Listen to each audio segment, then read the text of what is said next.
Rosario de Santa Fe, Argentina. Aquí falleció el 7 de mayo de 1910 el versolari Pedro Mari Otaño. Tenía 53 años. Murió al desnucarse tras resbalar por la escalera de su casa.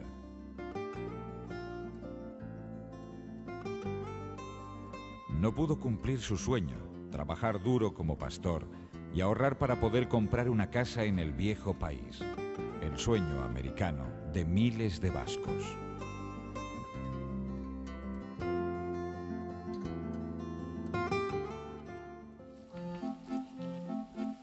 Pedro Mari Otaño había nacido en la casa Errecalde de Cizurquil el día 26 de enero de 1857. Cuando nació, su pueblo tenía 17 casas dispersas sin formar calle, pero sí una plaza donde está la casa municipal, suntuosa y de bella perspectiva, con departamento para cárcel. El palacio del Marqués de San Millán, de fábrica muy antigua, y el cual, según la tradición, fue monasterio de monjes, escuela y una iglesia parroquial.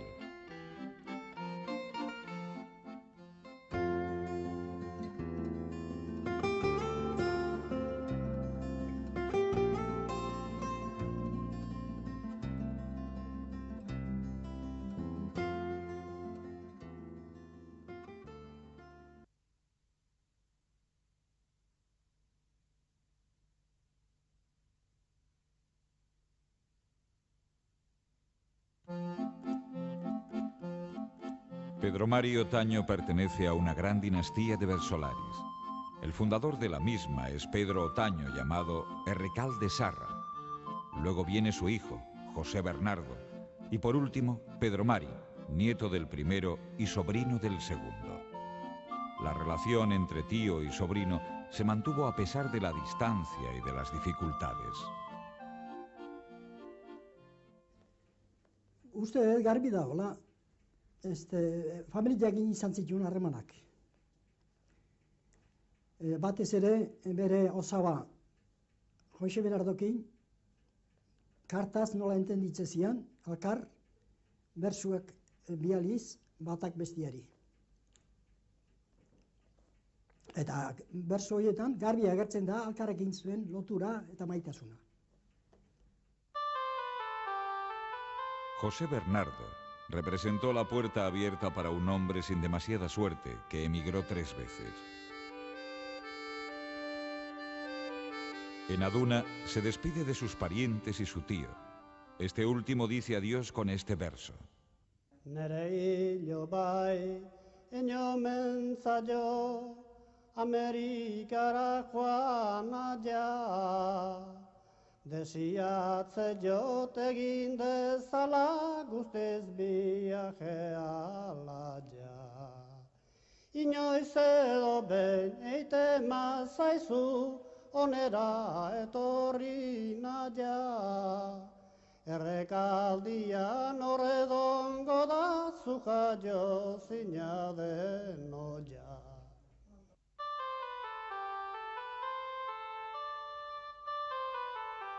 Pedro Mari Otaño fue testigo de la última guerra carlista, una gran tragedia para el país.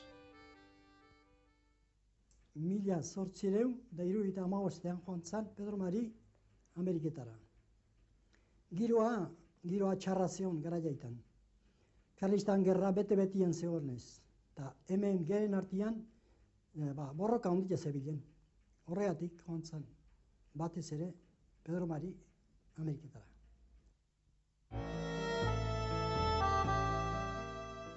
Tras la misma, como ocurriera en 1839, cientos de vascos optan por cruzar el Atlántico en busca de fortuna.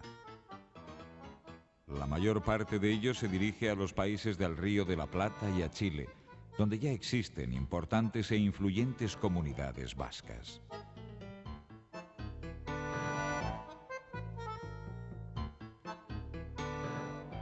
La mayor parte de los emigrantes vascos optan por los trabajos más duros: pastores en las inmensas pampas, alambradores, obreros en los saladeros. Se trata de ganar mucho dinero en poco tiempo.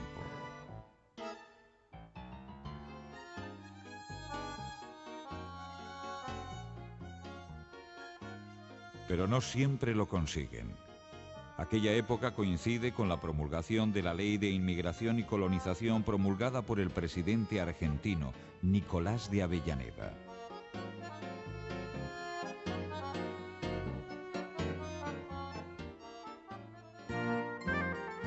En aquellos días, Pasajes, al igual que ocurre con Burdeos, Bayona o Bilbao, es testigo de la salida de los emigrantes vascos.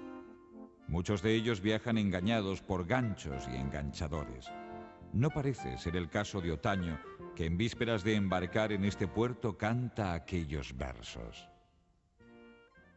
Amerikara noa neure borondatez, hemen baino hobeto izateko ustez.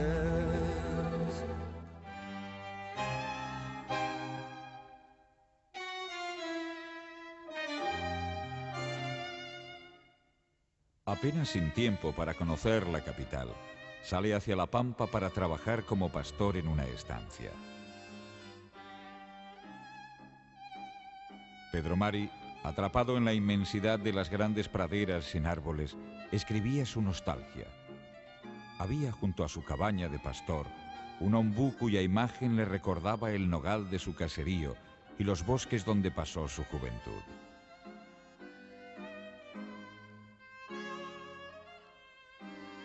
Este ombú era su oasis, su mejor amigo. Le promete fidelidad y un recuerdo constante, pues desea volver a Euskal Herria a reposar bajo el árbol de su infancia.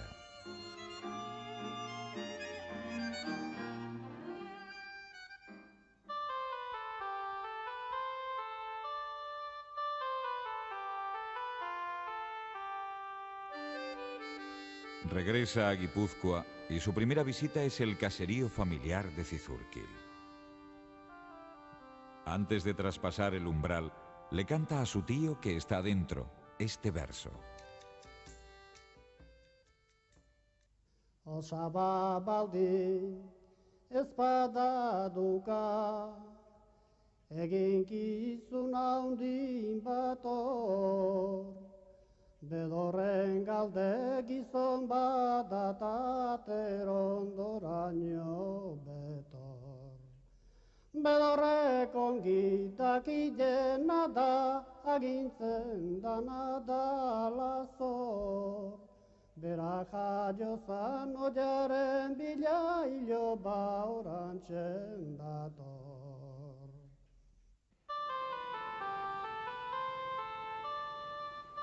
Su tío le contesta.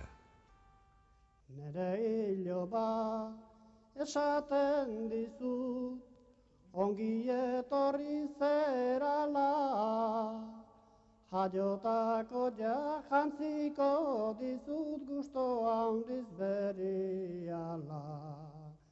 Erropa zuri ederrenakin parpaila da dizkiola. Sinistamena izan dezazun bilotzez nahi dizudala. Y si ese amor suplanta lo imposible. Actúa en algunas plazas. Gustaba a todos, a las clases cultivadas y al pueblo llano. Sus versos llenos de poesía salvaban su catarro crónico. Las cosas no le van bien y en 1899, con 32 años, encontramos a Pedro Mari en Rosario. A mediados del siglo XIX vivían en Santa Fe unos 10.000 vascos o descendientes de vascos. El grueso había llegado con la llamada emigración de 1858. La presencia vasca en Rosario sigue siendo evidente 150 años después. Canto en verso, canto en beso, canto de alma. El Saspiac Bat de Rosario agrupa desde su comienzo a vascos de las dos vertientes pirenaicas. En 1996, su presidente es Felipe Eyeraguiben. Bueno, mi abuelo vino de Euskadi, de Zuberoa. Él era de Santa Engracia y vino acá a fin del siglo pasado y creó una familia de 12 hijos, de los cuales son muy pocos los que viven. Y bueno, y acá estamos, en tercera o cuarta generación, ya en Argentina, y continuando con nuestras ideas aversales, yo como mis hijos. De nuevo la nostalgia ataca a Pedro Mari y regresa a Donostia.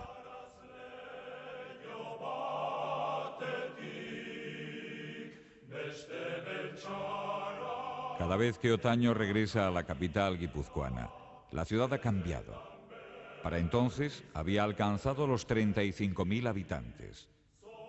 En 1887 se inaugura el Gran Casino.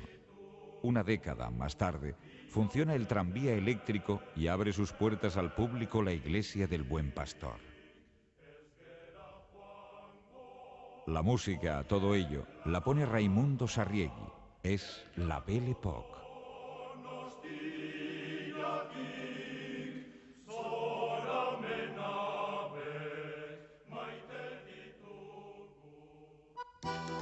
Otaño, a pesar de su ausencia, sigue estando entre los más grandes poetas populares. Emeterio Arrese escribe: 19 bat urte izango nitun Pello Mari ezagutu nuen garaian. Donostiko zarrako txoko batean, haren bertsoak entzuteko abagune izanik, zorionez arkitu nintzan.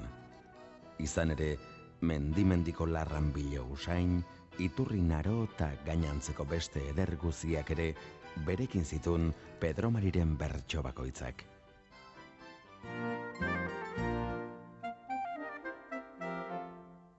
La víspera del tercer viaje de Pedro Mari a la Argentina, pasa la noche en la casa número 10 de la calle Loyola.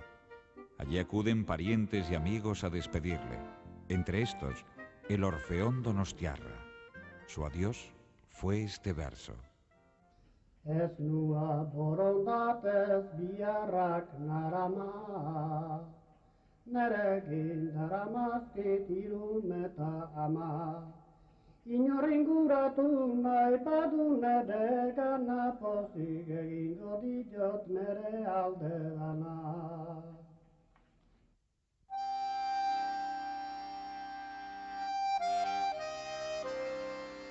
De regreso en Santa Fe, está dispuesto a trabajar duro con las ovejas. No quiere fracasar por tercera vez. Su sueño es el de poder comprar una casa en Donostia o el viejo caserío familiar en Cizurquil. Y todo ello, a pesar de que su fama también era grande entre los vascos de Argentina.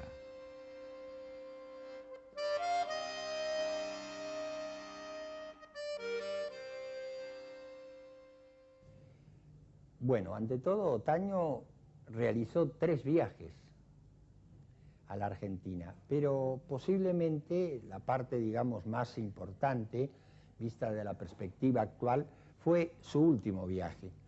Es decir, cuando él viene por última vez a la Argentina, en 1899, llega con la aureola de los galardones que ha recibido en los Juegos Florales Éuskaros que se vienen desarrollando básicamente en Guipúzcoa, aunque también obtiene una mención honorífica en Iparralde, en Don Iván y Loizun. Y la prensa vasca en la Argentina, concretamente la revista La Vasconia, fundada en 1893, se hace eco y va creando una expectativa, es decir, es Pello Mari algo más que un versolari, el versolari poeta, ¿no?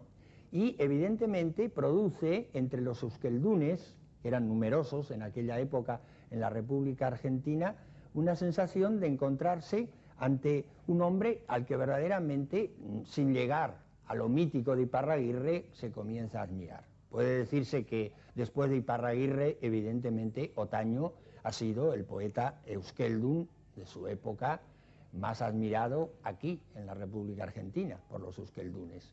Pello Mari Otaño, en los viajes anteriores, ha trabajado de todo.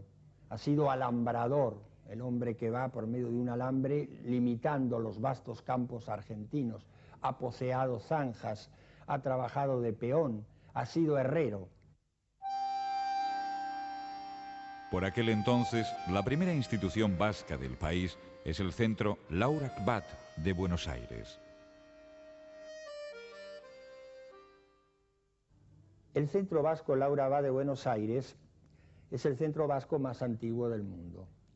Fue fundado el 13 de marzo de 1877 por 13 vascos. El Laurac Bat va cambiando de casas, no tenía una casa propia. En el año 1882, gracias a la generosidad de don Antonio María de Apellaniz, un alavés que fue presidente de esta casa, se crea la Plaza Éuskara, que fue un lugar de atracción sociocultural deportivo para el Buenos Aires de la época. Hacia el año 1904, esta sociedad, juntamente con el Centro Vasco Francés, creado en 1895, y el Centro Navarro, creado en la misma fecha, se unen para crear una sociedad de carácter educativo, cultural, que sirva de unión entre todos los vascos, y a la cual se designa con el nombre de Euskal Etxea, creada en el año 1904. Para concluir un poco, como poniendo punto final a esta breve síntesis, en el año 1921, el 7 de mayo, se iza por vez primera en esta casa, en el Laurac Bat, la Icurriña, juntamente con la bandera argentina, y se da comienzo a una nueva etapa, o lo que podemos llamar más etapa moderna, en la historia del Laurac Bat, que ha sido también la cabeza de la creación de numerosos centros vascos, como los que hoy existen en todo el territorio argentino. Había sido fundado en 1877 y, entre otros fines, tiene el del mantenimiento de la cultura y lengua vascas. En la difusión de la cultura vasca en Argentina jugó un papel determinante la revista La Vasconia, fundada y promovida por el bermeano Rufo de Uriarte y dirigida en un tiempo por el escritor irunés Francisco Gran Montaña. Julio Goyen Aguado es el alma de esta publicación en su última etapa.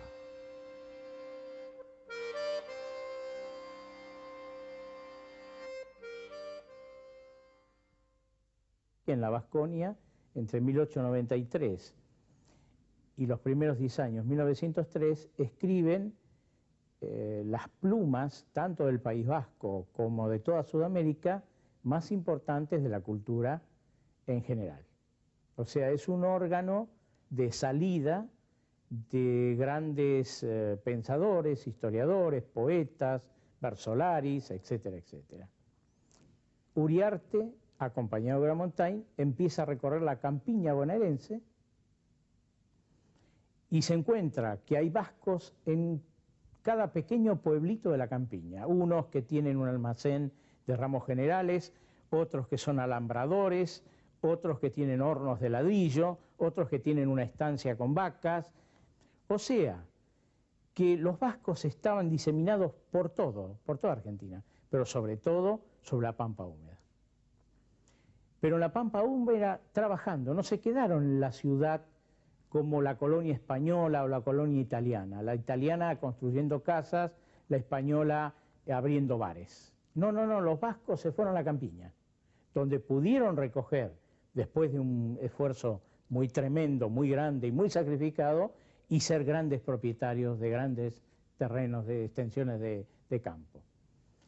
Ese es el comienzo de la Vasconia, una Argentina con poca gente, con 3 millones de kilómetros cuadrados, en donde recibe oleadas de inmigración vasca que unos a otros se empiezan a recomendar. Y bueno, está Ignacio Churruca en Varadero, a Varadero, que está Otaño en Peguajó, a Peguajó, y así van creando una oleada impresionantemente grande de inmigración vasca.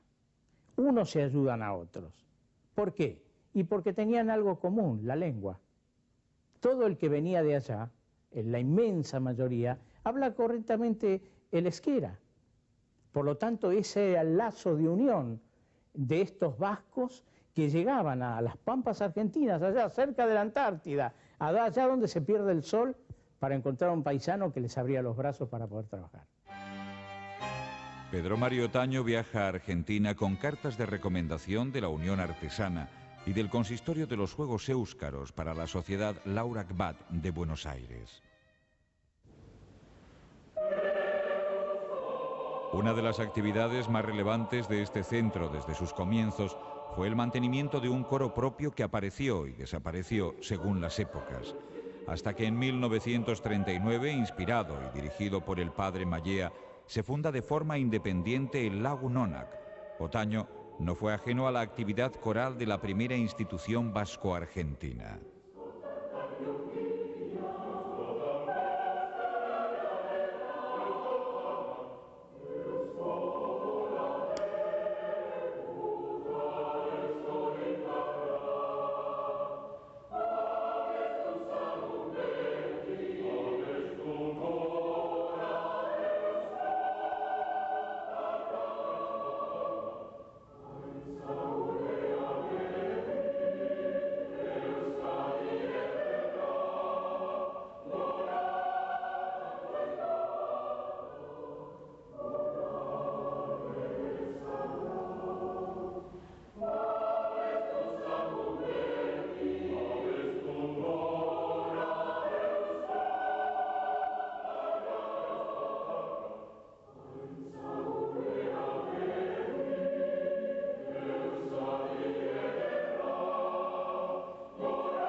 El Laurac Bat llama a Otaño, que había instalado su residencia en Puajó, a 15 kilómetros de Rosario, para que ocasionalmente enseñe euskera.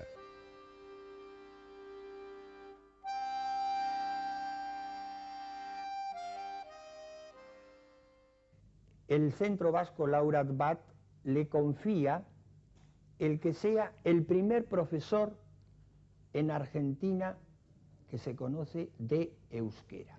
Es decir, Pello Mari Otaño asume la responsabilidad de enseñar euskera con un método. Me imagino que él les enseñaría el euskera en la versión dialectal guipuzcoana a un grupo de alumnos aquí en la República Argentina. Y no solamente que da clases, sino que les toma examen, lo cual demuestra la seriedad del método. Enseñó, y fue el pionero, euskera en la República Argentina. Pensamos que con gran satisfacción hoy vería a la pléyade de casi 400 argentinas y argentinos que anualmente se incorporan a los cursos de euskera que se dictan a lo largo y a lo ancho del territorio argentino, y que de alguna manera la mayor satisfacción que puede tener el bueno de Pello Mari Otaño.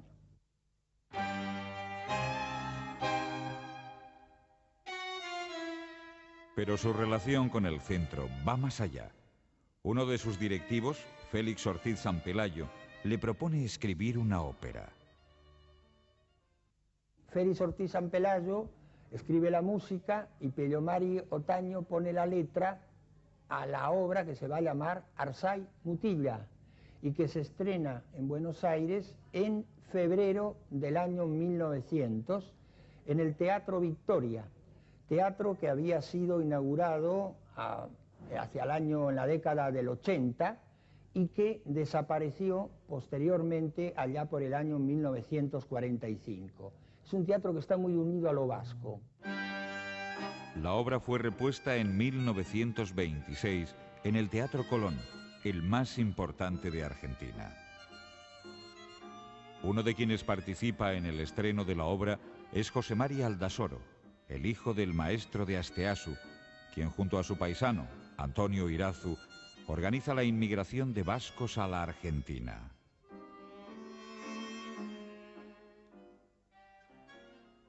Después del éxito que obtiene con Arsay Mutilla, Pellomari Otaño tiene la satisfacción de que bajo el nombre de un grupo de amigos, en realidad la generosidad de un gran vasquista, como fue don Nemesio Olariaga, le editen en Buenos Aires una antología de su obra poética bajo el nombre de Alcar, que aparece el año 1904. Esta obra tiene un gran mérito porque es la primera obra que reúne toda la poesía preferida y elegida por el propio Otaño, y recién en el año 1930 fue reeditada en Donostia. Después de Alcar sigue escribiendo para publicaciones, como por ejemplo para la revista La Vasconia, donde se reflejan buena parte de su obra, e inclusive escribe su último trabajo, un trabajo que aparece después de su muerte, muere en mayo de 1810, y el año 1910 La Vasconia, dirigida entonces por un bermeano euskeldun, don José Rufino de Uriarte, publica esa obra póstuma de Otaño en una obra muy difícil de hallar hoy que se llama Los vascos en el centenario, refiriéndose al centenario de la Revolución de Mayo argentino.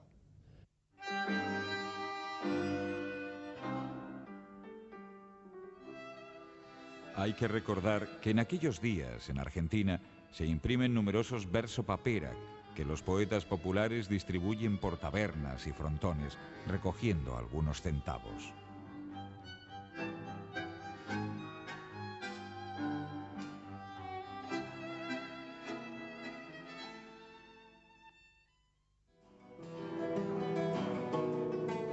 Se ha escrito que el entorno geográfico, con su crudeza y desamparo, contribuyó a la formación del gaucho, para quien hombre, caballo y guitarra lo eran todo.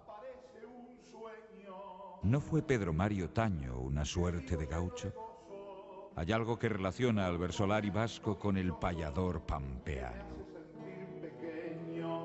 Pero pongo mucho empeño y yo mismo me complazco haciendo sentir los cascos de los épicos folclores, el de nuestros payadores y los versolaris vascos.